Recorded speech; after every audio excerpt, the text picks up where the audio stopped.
Hinamon ngayon ni Rehab Sar Panfilo Lacson si acting PNP chief na ibalik ang respeto ng mga mamamayan sa mga polis. Alamin natin ang ulat mula kay Alvin Baltazara. Hinamon ngayon ni dating Senador at outgoing Rehabilitation Sar Panfilo Lacson si PNP OIC Deputy Director General Leonardo Espina na ibalik ang respeto ng publiko sa mga pulis. Sinabi ni Lacson na sa kasalukuyang liderato ng PNP sa katauhan ni General Espina, kaya nitong mabago ang pagtingin ng publiko sa masamang imahe ng kapulisan.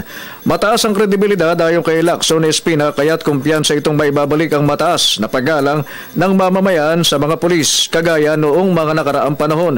Kung ano daw kasi yung naabutan at nakagawian, yun ang inaakalang tama.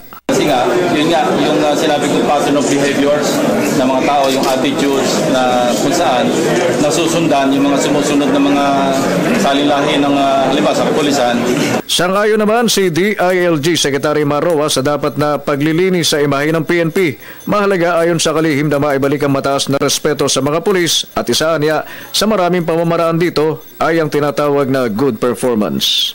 Importante na makaayos natin yung imahe ng kapulisan at yung isang batayan lamang, isang paraan lamang ay true performance. Dagdag ni Lacson na walang problema kung OIC ang status ni Espina dahil lahat ng kapangyarihan ng Chief PNP ay nasa officer in charge.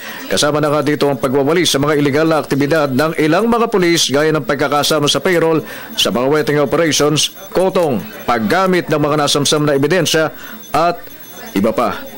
Para sa Telebisyon ng Bayan, Alvin Baltazar.